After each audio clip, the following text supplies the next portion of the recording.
SJ ഡയറിയിലേക്ക് ഏവർക്കും സ്വാഗതം. SJ diary ഇന്ന് എത്തി നിൽക്കുന്നത് നമ്മുടെ ഗംഗ ചേച്ചിയുടെ വീട്ടിലാണ്. ഗംഗ ചേച്ചി വർഷങ്ങളായിട്ട് ഞങ്ങൾക്ക് അറിയാവുന്ന ആളാണ്. ഒരുപാട് തവണ ഓഫീസിലൊക്കെ വരികയും കാര്യങ്ങളൊക്കെ സംസാരിക്കുകയും നമ്മളോട് കുശലാന്വേഷണം നടത്തുകയും ഒക്കെ ചെയ്യുന്ന ഒരു ചേച്ചിയാണ്. അപ്പോൾ ചേച്ചി അടുത്ത കാലത്ത് നമ്മളെ വിളിച്ച് പറഞ്ഞു, വീട്ടിൽ ചില പ്രശ്നങ്ങളൊക്കെയാണ്, ഇവിടം വരെ ഒന്ന് വരണം എന്ന് പറഞ്ഞു. ഞങ്ങൾ വരാനൊക്കെ ശ്രമിച്ചു. പക്ഷെ നമുക്ക് ഒരു 3-4 മാസമായിട്ട് ചേച്ചി ഇങ്ങനെ പറഞ്ഞുകൊണ്ടിരിക്കുക, ഒന്ന് വരണം, നമുക്കിവിടെ കുറേ കാര്യങ്ങൾ പറയാനുണ്ട്, കുറേ ഇഷ്യൂസ് ചേച്ചിക്കുണ്ട് എന്ന് ചേച്ചി പറഞ്ഞു. അപ്പോൾ ചേച്ചിയുടെ വിശേഷങ്ങൾ നമുക്ക് നോക്കാം. ഗംഗ ചേച്ചി എന്താ ചേച്ചിയുടെ ഇഷ്യൂ? എന്താണ് ചേച്ചി? എനിക്കിവിടെ എന്നും പ്രശ്നമാണ്, രാത്രിയും പകലും ഒക്കെ പ്രശ്നം. പ്രശ്നം എന്ന് പറഞ്ഞാൽ ഒരു രാത്രി ഒരു 12 മണിയാകുമ്പോൾ ഇതിൻ്റെ അകത്ത് മൊത്തം ഒരു ബഹളം, അതായത് കരച്ചില്. ഇങ്ങനെ ആരൊക്കെയോ ഭയങ്കര കരച്ചില ഇതിന്റെ ഉള്ളില്.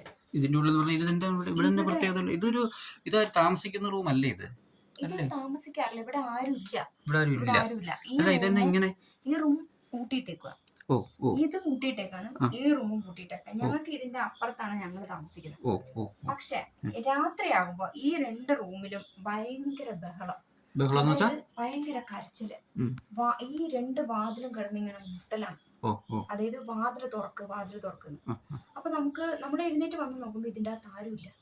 പിന്നെ നമ്മൾ അടുക്കളയിലേക്ക് പോകുമ്പോ ഉണ്ടാവും നമ്മുടെ പുറകിൽ ആരോ ഒരു പെണ്ണ് കൈയും കൊണ്ട് ഇങ്ങനെ അങ്ങ് വരും. അപ്പൊ നമ്മൾ തൊട്ടിങ്ങനെ തിരിഞ്ഞങ്ങ് നോക്കിയാൽ ആളില്ല. നമ്മളെ ഉപദ്രവമൊന്നുമില്ല, പക്ഷെ കൈ കാണാൻ പറ്റും. ചിലപ്പോ നമ്മൾ ഈ ഗ്യാസ് ഒക്കെ ഓണാക്കി ഇടുന്ന കാണാം. നമ്മള് അപ്പുറത്ത് ഇരുന്നിട്ട് നോക്കുമ്പോ ഗ്യാസ് അടുപ്പ് കത്തുണ്ടാവും, ചെന്ന് നോക്കുമ്പോ അടുപ്പ് കത്തുണ്ടാവില്ല. പിന്നെ നമ്മൾ കിടക്കുന്ന അവിടെയാണെങ്കിലും ഒരു വെള്ള ഷർട്ടും മുണ്ടും ഇട്ടിട്ടുള്ള ഒരാൾ ഇങ്ങനെ വന്ന് നിക്കുന്നതാണ്. അങ്ങനെ വന്ന് നിൽക്കും. നമ്മൾ പെട്ടെന്ന് എഴുന്നേറ്റ് പോകുമ്പോ ആൾക്കും കണ്ടാവില്ല. പിന്നെ എപ്പോഴും ഇതിന്റെ ഉള്ളില് ഈ ഒരു സൈഡിലായിട്ട് ഒരു ചോരത്തളം, കുറ്റിയൊക്കെ കാണുന്ന അവിടെയായിട്ട് അവിടെയായിട്ട് അങ്ങനെ ചോരത്ത ആ ബക്കറ്റ് ഇപ്പൊ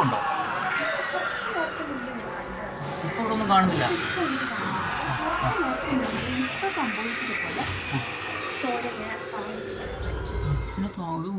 മനസ്സിലാവുന്നില്ല അവിടെ അങ്ങനെയൊന്നും. പക്ഷെ ഇതിന്റെ ഉള്ളില് 2 പേര്, ഒരു ആണും പെണ്ണും ഇതിന്റെ ഉള്ളിൽ തൂങ്ങി മരിച്ചു. ഇപ്പൊ ഒരു കുറച്ചു നാള് മുമ്പേ കണ്ടാണ് ഇതിന്റെ സംഭവം. പക്ഷെ ഞാൻ ഇവിടെ വന്നിട്ട് ഒരു 6-7 വർഷമായി. ശരി. ആരും എന്നോട് പറഞ്ഞിട്ടില്ല, ഹൗസ് ഓണർ പറഞ്ഞിട്ടില്ല, നമ്മുടെ ഈ പരിസരത്തിലുള്ള ആരും പറഞ്ഞിട്ടില്ല നമ്മുടെ അടുത്ത്. നമ്മൾ ഇതിന്റെ അകത്ത് വന്നിട്ട് ഇങ്ങോട്ടേക്ക് വരാറില്ല, ഇങ്ങോട്ട് വരേണ്ട കാര്യമില്ല. പക്ഷെ ഈ പ്രശ്നങ്ങൾ ഇങ്ങനെ മുട്ടലും തട്ടല് വിളി, രാത്രി 2 മണിക്ക് പ്രശ്നം, ഏത് സമയം ഇങ്ങനെ പ്രശ്നം. ഒന്ന് ഉറങ്ങി വരുമ്പോഴത്തേക്ക് വിളിക്കാം. ഇത് ആരാന്നാ പറഞ്ഞത്? ഇതിന്റെ അകത്ത് തൂങ്ങി മരിച്ച 2 ആത്മാക്കൾ. 2 പേരെന്ന് പറഞ്ഞാൽ അതിങ്ങനെ തൂങ്ങി മരിക്കുന്ന ചേച്ചി? 2 പേര്? അത് ഇതിന്റെ അകത്ത് ആ കാണുന്ന അതിലാണ് തൂങ്ങി മരിച്ചേക്കണത്. ആ കാണുന്ന ഒരു പട്ടിക കണ്ടോ? അതിന്റെ അകത്ത് 2 കയറിന്റെ അറ്റത്ത് 2 പേര് തൂങ്ങി. ഞാൻ വരുമ്പോ വരെ അതിന്റെ അകത്ത് ഇങ്ങനെ കത്തിയോണ്ട് മുറിച്ച കയറിന്റെ ആണോ? അപ്പൊ 2 പേരും ഒരേ സമയം തൂങ്ങി മരിച്ചു. അപ്പൊ ഇത് ആരും പറഞ്ഞില്ലേ? ഇത് ഹൗസ് ഓണർക്ക് അറിയാമല്ലോ? ഇത് പറഞ്ഞിട്ടില്ല. അവര് പറഞ്ഞത് ഇവിടെ ഇങ്ങോട്ട് വരണ്ട, ശരി. സാധനങ്ങൾ കൂട്ടിയിട്ടേക്കുന്ന സാധനമാണ്, പിന്നെ നമുക്ക് ഇങ്ങോട്ട് ആവശ്യമില്ലല്ലോ വരണ്ട കാര്യം. പക്ഷെ ഇന്നും ഈ പ്രശ്നം ഇങ്ങനെ വന്നുകൊണ്ടിരുന്നപ്പോ എനിക്കിതൊന്ന് തുറക്കണമെന്ന് തോന്നി. അപ്പൊ ഞാനങ്ങ് തുറന്നു. ചേച്ചി തന്നെ തുറന്നു? ഞാൻ തന്നെ തുറന്നു. ഇതൊക്കെ അടിച്ചു പൂട്ടി അടച്ചു വെച്ചിരുന്നല്ലേ? ഈ വാതിലിന്റെ ഇങ്ങോട്ട് പ്രവേശനമില്ലല്ലോ നമുക്ക്. അപ്പൊ ഈ പ്രശ്നം അങ്ങോട്ട് വന്നപ്പോ ഞാൻ തന്നെ അങ്ങോട്ട് തുറന്നു കഴിഞ്ഞപ്പോഴാ സംഭവം. 2 പേര് നിക്കല്ലേ, ഒരു കറുത്ത 2 നിഴലുകള്. ചേച്ചി ഉപദ്രവിക്കാറുണ്ടോ? എന്നെ ഉപദ്രവിക്കാറില്ല. അവര് ഞാൻ ഈ അങ്ങോട്ട് നടക്കുമ്പോ എന്റെ പുറകെ വന്നാണ്. നമ്മളെ ഉപദ്രവിക്കില്ല, നമ്മളോട് ഒന്നിനുമില്ല. അവര് അടുക്കളയിൽ ചെന്ന അടുക്കളയില്, കിടക്കണ റൂമില്, ഭക്ഷണം കഴിക്കാൻ നിന്ന കട്ടില് മരിക്കാൻ. ഇതൊക്കെയാണ് ഇവിടുത്തെ പ്രശ്നം. അപ്പൊ എന്ത് ചെയ്യാൻ പറ്റും നമുക്ക്? എന്നാ ചേച്ചി ഉദ്ദേശിക്കുന്നേ? ഇപ്പം ഞാൻ വന്നത് നിങ്ങളെ വിളിച്ചു വരുത്തിയത് ഇതിനൊരു തീരുമാനം ഉണ്ടാക്കി. അല്ല, ഞങ്ങൾ എന്ത് തീരുമാനം ഉണ്ടാക്കാനാ? നിങ്ങൾ തന്നെ എനിക്കൊരു തീരുമാനം ഉണ്ടാക്കി തരണം. അല്ല ചേച്ചി, ഇത് രണ്ട് ആത്മാക്കളുടെ കാര്യം ചേച്ചി പറഞ്ഞു. ചേച്ചി നമുക്കൊരു മനുഷ്യനാണ്, നമുക്ക് എന്തെങ്കിലും ചെയ്യാം.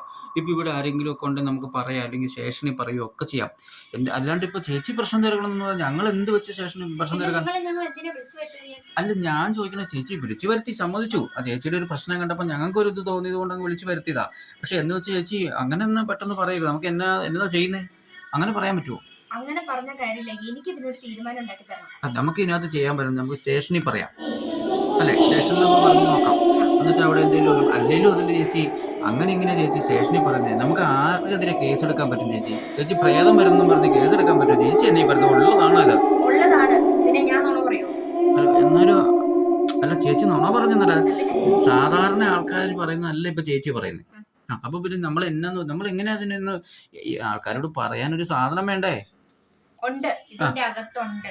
ഇതിന് എനിക്ക് അങ്ങനെ അത് ഞാൻ ചോദിക്കുന്നത്. അങ്ങനെ അല്ല, മാറ്റി തരാനായിട്ട് നമുക്ക് ഒരു കാര്യം സ്റ്റേഷനിൽ ഒന്ന് പറഞ്ഞു നോക്കാം. സ്റ്റേഷനിൽ എന്താന്നുള്ളതൊന്ന് പറഞ്ഞു നോക്കാം. അങ്ങനെ ചെയ്യാന്നല്ലാണ്ട് ചേച്ചി പറയുന്ന ഞങ്ങൾക്ക് ചെയ്യാൻ പറ്റത്തില്ല. അല്ല ചേച്ചി ശാന്താകാം, നമുക്ക് പരിഹാരം ഉണ്ടാക്കാം. ജീവിക്കാം ചേച്ചി, ഒന്ന് നോക്കട്ടെ ഇതിന്റെ അകമൊക്കെ.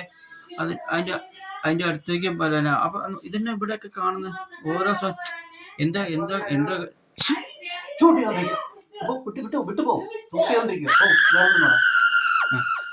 ഇപ്പൊ ഇത്രയും കാര്യങ്ങളൊക്കെ ഇതുണ്ടോ? ഈ കാണുന്നതിനകത്ത് സാധനങ്ങളൊക്കെ ഇങ്ങനെ കിടപ്പുണ്ട്. ഇതൊക്കെ എന്നതാ ശരിക്കും? ഇത് ഇവിടെ ഇന്ന് ഈ കാണുന്നതൊക്കെ